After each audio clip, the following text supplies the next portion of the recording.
Classrooms have had to close. Programs have had to close. How is it that we were not on the playing field? If Erie County was to receive funding for universal child care, are we prepared? Do our child care providers even have the capacity? We can build a system of child care for our children, our families, our child care workforce. We can do it. We can't continue to be old system, new money.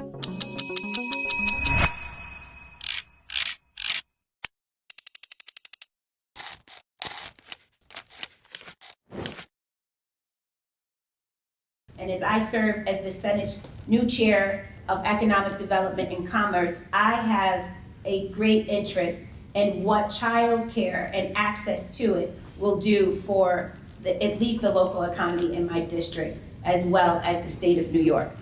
So remember, there is an opportunity to get $20 million in a pilot that has been offered to our neighboring counties, but our county at the moment has taken the position that we really shouldn't take that on because we have a $23.1 million deficit in a current child care program that we are running, of which 300 families are waiting for a seat.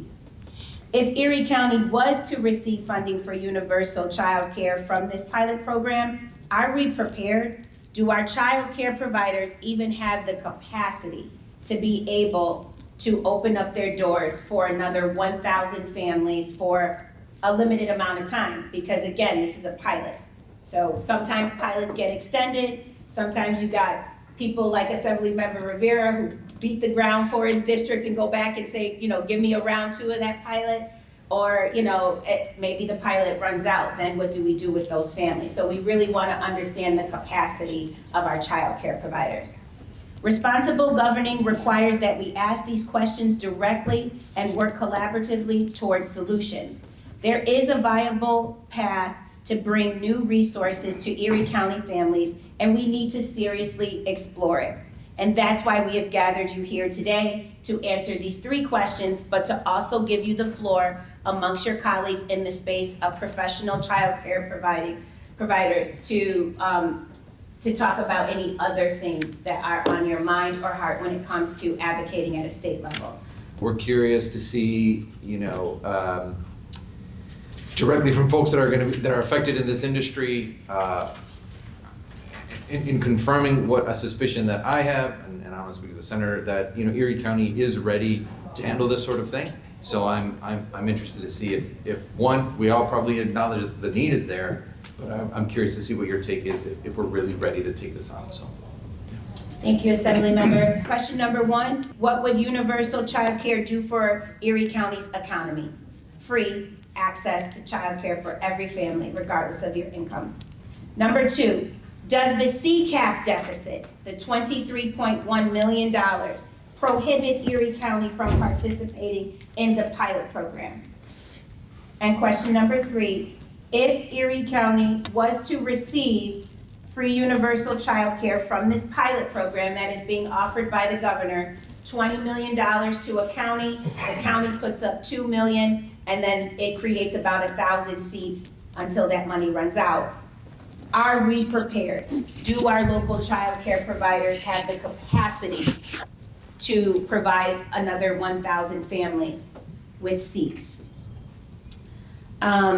What we're gonna do is we're gonna identify the person who has the next birthday in the room, and they're gonna go first. And then the person to their left continues, and in that direction we're gonna go. So whose birthday is in February? And don't lie. I was trying to think of another word. Be honest. Be forthright. No February. No February birthdays? Oh God, I'm March. Likewise. You go first. What's March what? 10. You March 10? I got you by 3 days, March 7. March 7! Okay, so we'll start with Rich and we'll go this way. I know as children come into the Montessori school, there's an added expense. Would the owners be compensated for those added expenses? And, this pilot program has to be operated by individuals and Is it the existing CCAP program that would take on this pilot program? Would it be a new program and then the county would frown upon it? So honestly, I don't know the answer, but I'm looking to find an answer. We want families to work, but in order for them to work, especially if they have young children, they need access to care. If there was an opportunity for universal childcare, it offers access, opportunity, the ability for families who are striving to work and make ends meet and potentially better themselves. Simply put, it'll enable more parents to work and remain in the workforce. As the parent of a 2-year-old, we just went through this where, the child's born, you get your 12 weeks, and then it's a decision. And how are we gonna make this work? And families have a lot of difficult discussions to have at that point of, does it make sense for both of us? But the short answer is, it gives parents more optionality to be able to say, yes, we can both remain in the workforce, we can go back and ensure that our child has reliable childcare. That's good for workers because that enables them to have economic mobility and maximize their earning potential. That's good for employers because they have these qualified workers then who are at a productive age and stage in their career, and they can keep in the workforce instead of them having to take a step back because they can't access childcare. Having the ability for a parent to have proper childcare, safe, comfortable, allows them to go out and work. And of course, we know what that does for the economy. Working individuals help the economy all around. When we talk about proper management of the funds, that there are projections that are done, 3-5-year projections, whatever it is, so that those needs are calculated to cover the X number of families, so that we don't get into a situation where there's now a deep deficit that's now growing from this pilot program because the needs were greater than the funding to cover it. I think from a provider perspective, we need details. What does that look like dollar-wise for us? The current CCAP program is not sufficient. It is a mess, to be perfectly honest with you, and I'll tell you why. So there's a lot of dormant cases that they are counting and budgeting for that should not be counted. There's 300 people that are dormant that they could just have these other 300 people coming. So that's a mess. I don't know if it's understaffed on their part. In my opinion, I don't think we need the Kinder Connect system. It's bad. It's a mess. Currently, we are getting paid from CCAP families from the county 50, 60 days after services are rendered, which is also in violation of the New York State finance law. We are by definition small businesses, and we are vendors for the CCAP program or for the CACFP program for food. So we are paid for that program within 15 days as we are supposed to be. This is a big problem. We should have been paid within 15 days of services rendered. Currently, if we're providing care on the first of a month, we're not paid until the middle of the next month. And that is not sustainable. So if this new program for universal childcare is going to pay us in that manner, that will not work. And we are barely hanging on as we are. And so our options, our providers, is to just not accept CCAP families because that's not a sustainable system for us, or they need to change this system. I think if there was the opportunity for even a more focused group of the providers who on a daily basis use those systems to the most intricate degree, we have the answers. And we could provide that information and we could fix it. And then if Erie County did receive funding, is there capacity? I think that work, and that was studied through the Desert Grant work of just a few years ago. Just for Kids and Childcare Network, we were a lucky recipient of 4 Desert Grants, and that was a fantastic model. It allowed us to start 4 school-age childcare programs, serving up to 80 slots per license.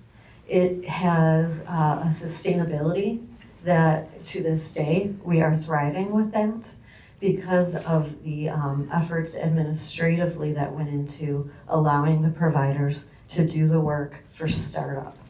I believe it was 40% of childcare providers had to close their doors during COVID. So we're already down, and now we're looking to expand seats.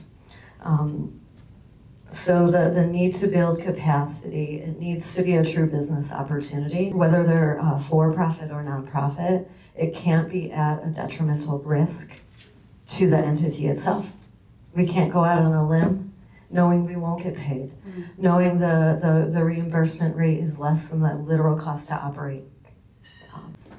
Hi, so following what they said, I think for the first question, everyone has brought a good point of the fact that having access to childcare also allows for economic mobility for families, because it does, because as we know, as you mentioned before, they choose between rent, food, what am I gonna pay?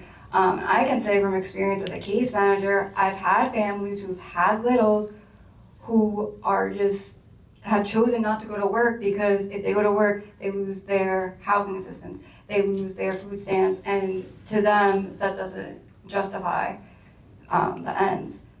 Now, for question 2, I'm gonna go out and say based on what I've heard from other providers as well, but the fact that there is a deficit does not mean we are ready for it, because as people have mentioned before, we're already down 40% of providers. You need providers to open their doors, but in order to open your doors, with, you mentioned with the reimbursement rate, you need to have all this money up front. And for providers right now, we're barely hanging on, that's not feasible. I also want to really talk about the staffing issue, because that's the main issue that we're facing is staffing. Because you may have someone come in, and they may only be there for 3 months, or a month, or maybe 6 months if you're lucky. But then they're out the door, and now you're dealing with staff ratio. And then what if insurance comes in, or the state comes in, and now you're deemed non-compliant? So I think we need to address the staffing crisis, because by the state mandates, we have to have a certain amount of ratio. We need to have, for kids 3, you need to have at least 1 staff for every 7 children. For 2-year-olds, you need 1 for every 5 with a max of 12, which means I need 3 teachers, but I'm constantly going at a deficit with that classroom because of that. So how do we address that? And I think a way we address that is from just getting out of college a few years ago, that there are internship opportunities and connecting providers to those opportunities, because there's ECC, there's Buff State, there's even UB that wants places for their interns to go, and that counts as a body in a room. They're receiving an early education, usually that's their major, or maybe they're doing social work and it is related to the field, and it can help providers mitigate the cost for that extra bodies that they need. I'm gonna pass it on. I'm just going to address a few points, because I have a feeling once we get around to the room, especially to the providers in the room and everyone else, it will be covered. A few things that jumped out of my skin. When I heard the announcement of the 3 counties, and Erie County was not considered. Here we are, Buffalo, the 2nd largest city in New York State. We have one of the highest levels of child-related poverty in New York State. We have beautiful legislators and senators, and including the governor from our area. How is it that we were not on the playing field? Or were we approached? Now I hear that we were, which leads to the next point. For the decision to be made not to sign up for the pilot program by our powers that be is further uncomfortable for me, because were the families and providers involved in this decision? Or was this just unilaterally made? Also, with the 300 on the waiting list, it's hard for me to, especially since this rolled out, this waiting list back October 1st, it's hard for me to fully embrace the count of just 300 families. And is there any way to fact check that? Not saying anybody a liar, just want to get further clarification on that. And then finally, my answer just overall to the question is, should we be considered for the pilot and not just considered? Yes. This is something that I've been at tables, that we have been at tables and discussed. It's just that we need the opportunity to plan for the pilot so that we can roll out the pilot. And when you come and throw a decision on a community, families, and providers, I'm used to saying childcare professionals, that's why I'm struggling right now, and I will. with no consideration, no talk, no time to plan. I almost feel like you're setting us up to fail. And I know you're not, but that's the way it looks. So how is it that 3 counties were ready and we weren't? So all we can do is get ready. And I believe we can. And when we get ready, we can address points like funding, what was mentioned, having the opportunity to prepare, because today's meeting will not be enough. We'll have to keep going, and thank you so much for starting this. And how can we right size the pilot so that it accommodates all the modalities that are involved, all the child care modalities that are involved, the different and diverse types of programs that are involved, and also is inclusion a part of it from EI. Thinking about my son right now, he's in college, but thank God for EI, for CPSC, for all of that. And then, because we're Erie County, will this pilot, because I know we'll do it, be culturally responsive as well? So that, again, it fits the experience of Erie County families here. Also, and I just want to, because it was mentioned, we know that our child care professionals, our child care programs, we serve prenatal, really, we work for families, birth all the way to 12 years old. School, after school, we're year round, and even 24/7, 7 days a week program. And when they're not in school in the summer, we're open. And then finally, I just want to touch back on the UPK monies. Child care professionals, I really want to confidently say, are not against the universal pre-K program. We are for child care for all, and that's what the universal child care program is about, which we've been marching for since 2022. However, what we have and what can't be ignored is that child care programs, independent community child care programs that are not universal pre-K, not within school walls, or even if they are, have been suffering casualties from the increased funding. The UPK drain away is real. Classrooms have had to close. Programs have had to close or be decreased due to this increase. So will that increase in UPK funding, increase partnerships and things like that? I'll be quiet. Thank you so much. Thank you. Oh boy, so I'm not a preacher, but I could become one. So what I'll say, what we have here is a story of barriers. And so when I think about it from all the different perspectives, there's a barrier, right? Right now, according to our ALICE data, there's 3.6 kids for every 1 space. So if you think about it, there's a barrier to entry for people who are committed to doing the work. We call it safe and affordable, but to someone's earlier point, why is the deficit there? But also, how do you go around the barrier of the county? We have so many nonprofits in this community that could do that work. You can't have someone waiting 45 days for reimbursement, but they're bearing all the expense in the front end. You can't have quality if the workers can't be assured that they're going to be paid. I'm certain that at Sedula and many others, that there have been times that staff went unpaid, because now the teachers who have the good job and who have to deliver safe and quality, now they have a question of whether or not they can pay their rent, their mortgage, their food, where are their kids, all the things. It is estimated that insufficient child care costs New York's families, businesses, and taxpayers over $9.8 billion annually. Women are leaving the workforce at a more rapid rate than any time in the last 40 years.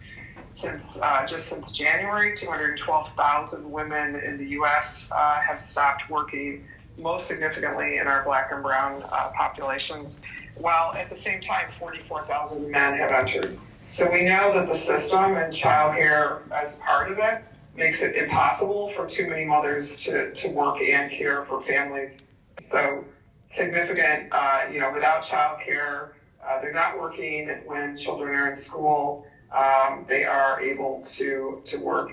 But I think to answer your other questions, we have to be unapologetically courageous.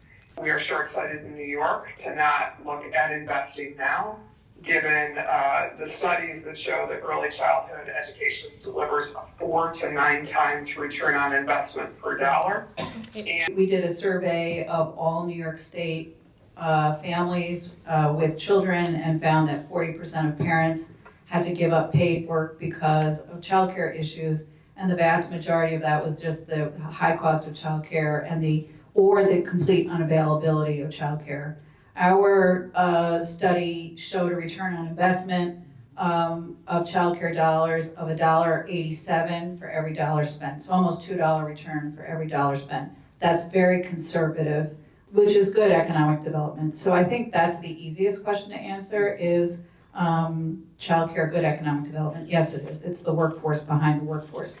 And of course, it affects women more than men. And we're going to continue to update our survey of New Yorkers on this question.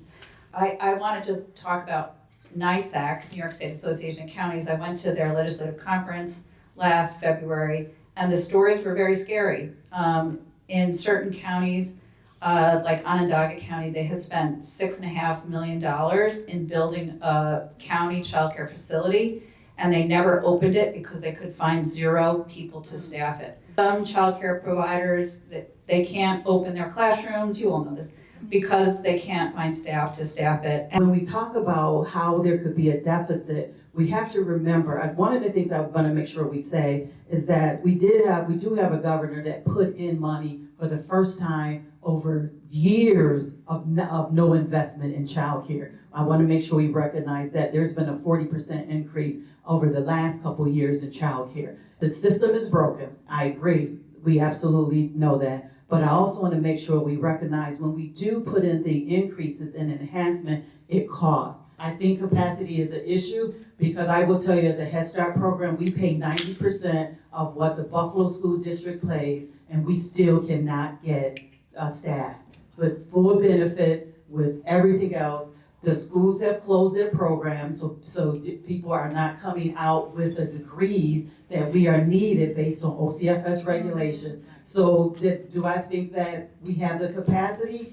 My answer honestly would be no. We knew at the time there were centers that could not open their classrooms. Not because they didn't have space, they didn't have space. I practice in family court. My primary thing is the assigned counsel program, so I represent people who are lower income. I'm looking at poverty on a daily basis. And I have had clients tell me in the past, I could get a job, but nobody's hiring full time. I can't get benefits. And the money I would make at my job would not, as we heard earlier, it wouldn't make up for the money I would have to pay the daycare, as well as other things I would lose by getting that job, right?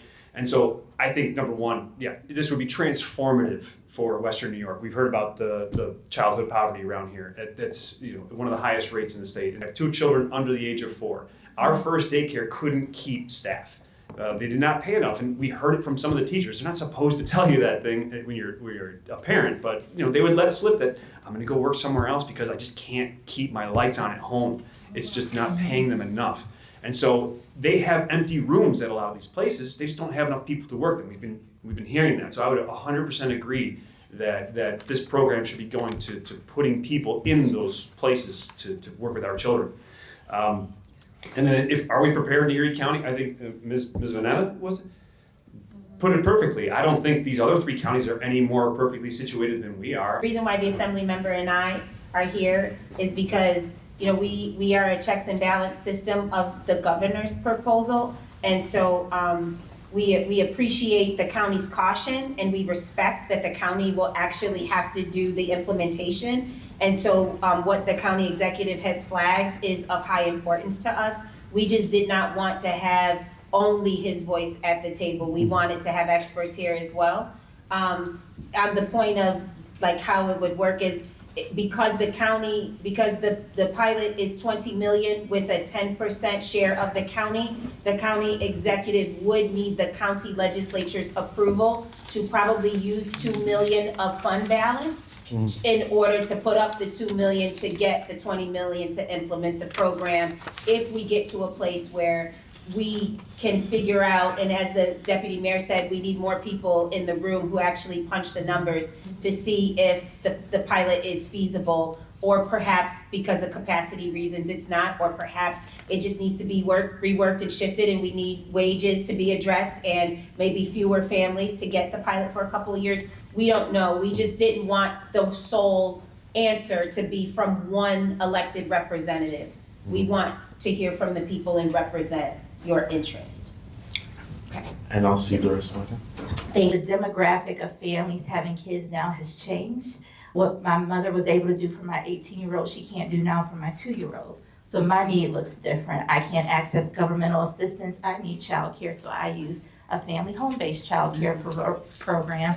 But I work in partnership with the district to provide a 3-year-old pre-K readiness program at no cost to families through a blended, braided funding model. So I do think we need to look at this with wider lens and think outside the box, but also use the data that has been shared to help articulate what the decision should be. It seems obvious that more people working helps the economy. However, it's always looked at everybody else except for the providers, because a lot of times these programs are at the cost of the provider. So when we have childcare assistance that pays late, we also have U-Pre-K that pays half of what tuition is. So we can't bill for the food program, childcare assistance, U-Pre-K. Your whole center is paid almost 2 months behind, because by the time you get the check. It's almost 3 months. We need center-based program funding for children with disabilities. We currently take a lot of them because we have good teachers who've been with us since 2007, 2009. But the current crisis in childcare, I think, why would we put money into just a new program? Like is it gonna be a lottery for a certain amount of children and they just all get free childcare when the current problems seem more severe? Well said, well said. Thank you for wrapping us up. Beautiful job, everyone. So, I guess.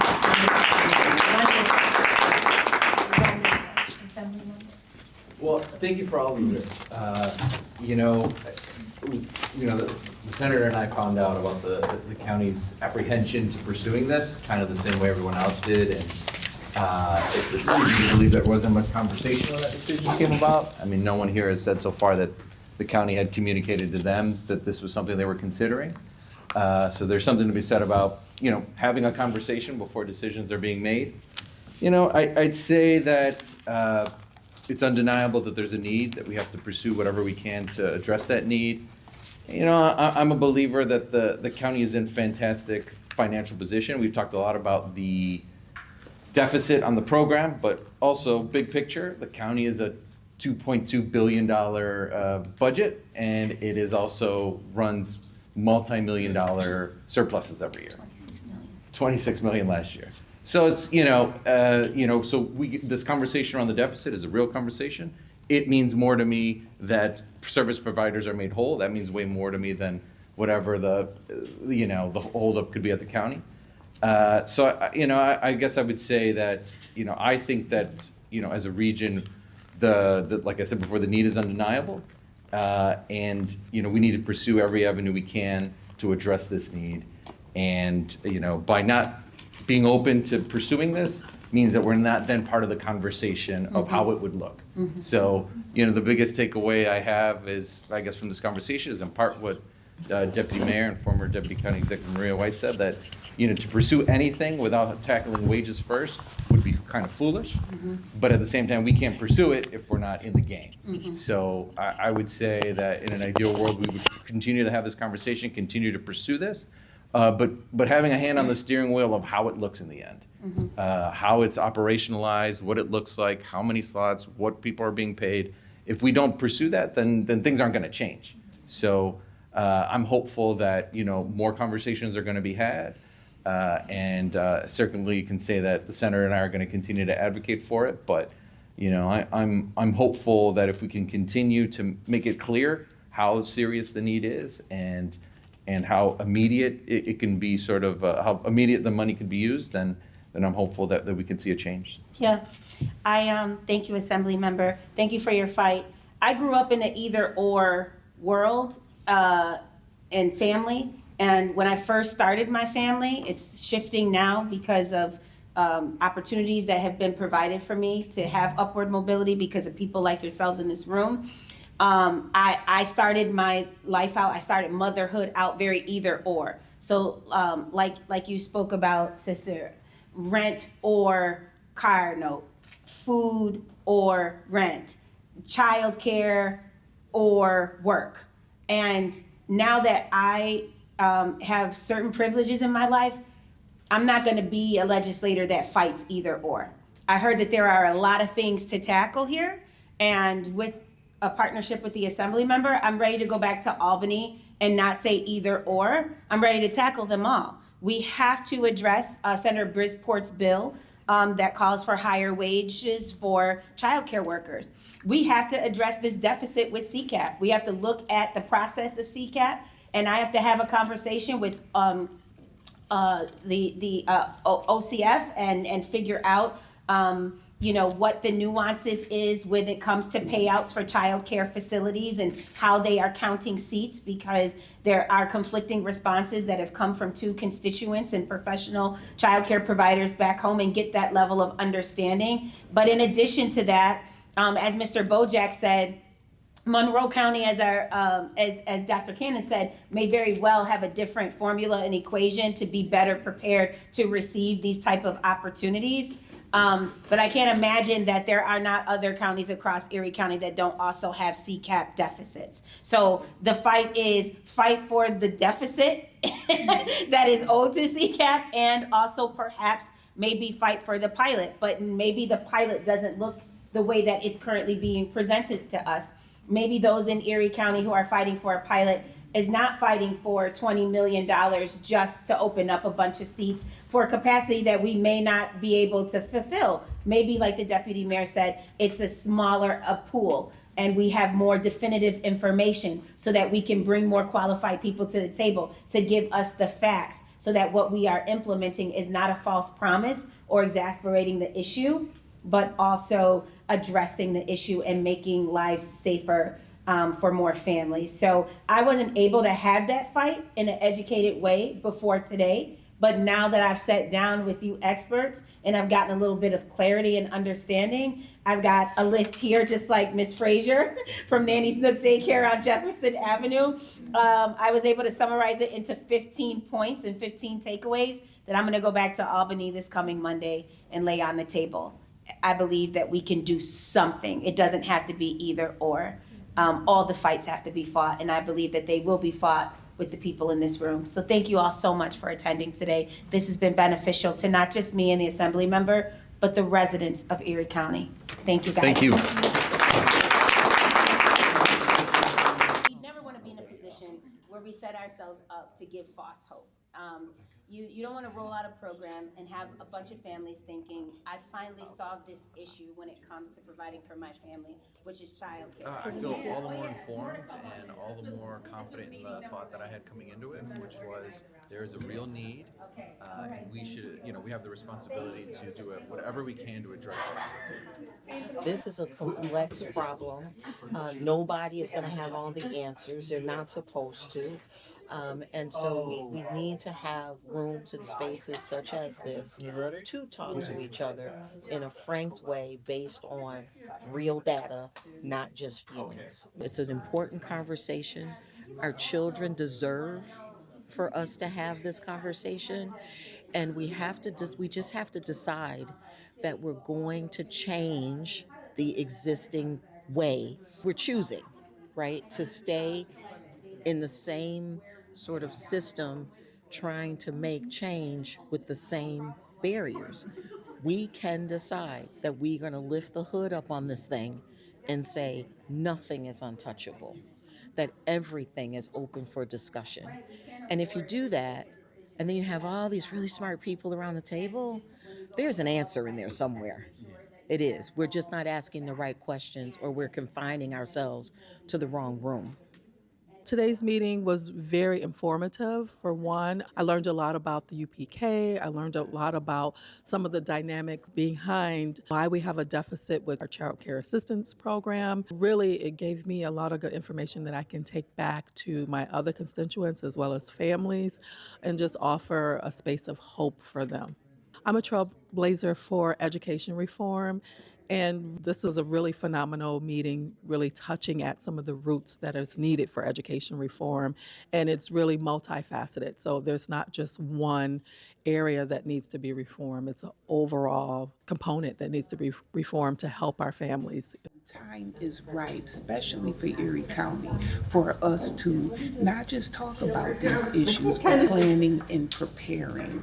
And it was wonderful that Senator Baskins and Assembly Member came together for that. So it was in a good neutral space where we all could express and connect. Absolutely. And what are families and providers experiencing right now that you feel policymakers still don't understand? Well, I think families and providers continue to feel, especially in Erie County, continued disparity. And that's what, and inequities, as what you heard.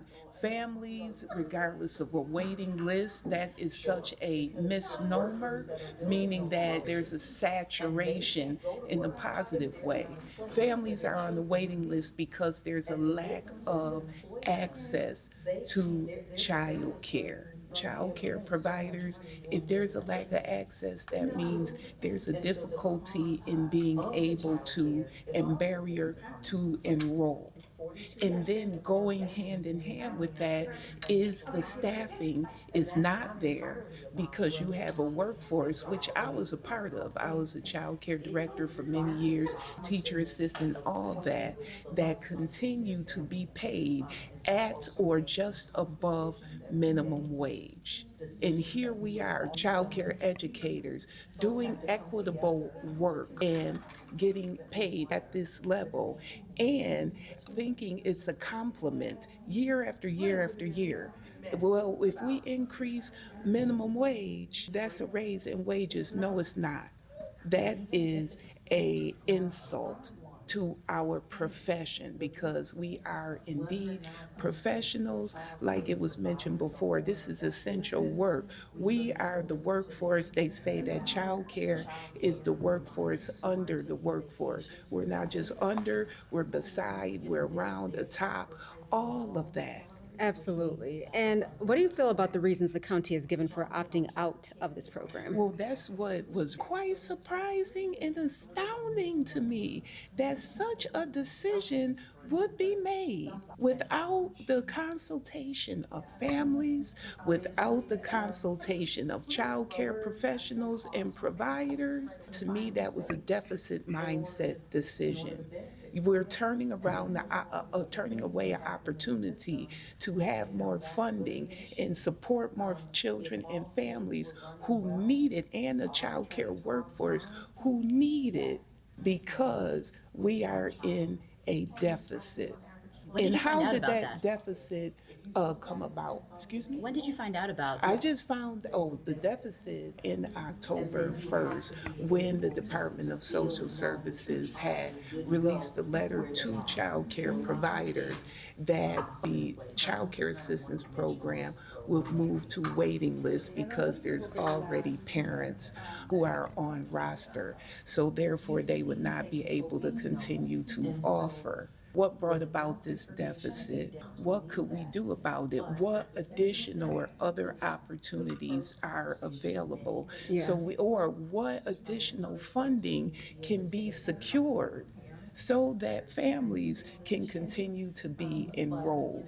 So now we're here today, and I'll be quiet after that, that an opportunity like the pilot program was offered, and you stay in the deficit box and not even try to make a plan and see what we can do. Just automatic no.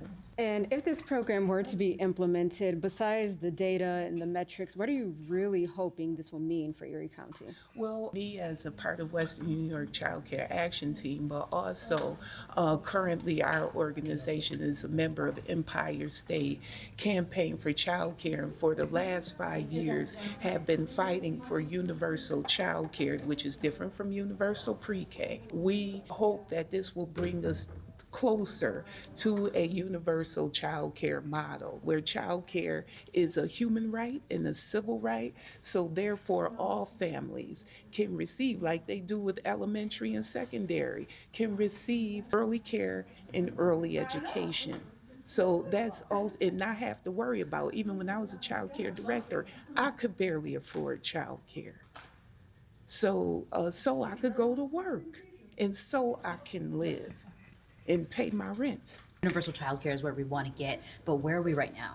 Well, right now we are at a type of system, if you will, where parents can have, if they're income eligible, can have the child care assistance program, but we see that the access is not there for that. You can private pay. There was some other opportunities available to see campus if you go to a SUNY childcare, campus-based childcare, where maybe your financial aid in that grant could pay. But it's very minimal.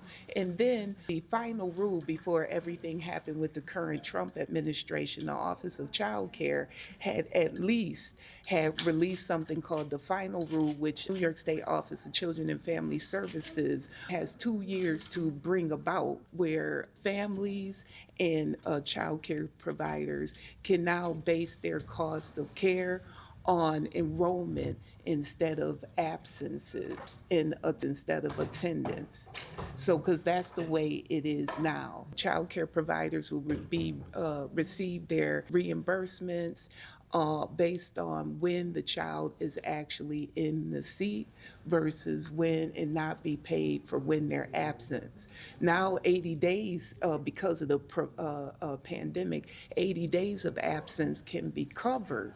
But that was out of the pandemic experience. Right. But all I'm trying to say is when your child goes to elementary school or even college, if they're absent, the tuition is still paid. For child care, that doesn't happen. Paid by the state too. It doesn't come out of the pockets of already economically challenged families. Yeah. What's your biggest takeaway from today? Oh, well, everything I said was the biggest takeaway from today, but that we can do it. We can change this. As Erie County, we can build a system of child care for our children, our families, our child care workforce. We can do it. We can't continue to be old system, new money. And not just money. We have to have a new mentality. And the talent is there. And the people qualified are at the table. Not just the ones who have degree and certification. Because child care providers they pay people. They have to run accounts, insurance. That's why they're more than qualified to be at these tables.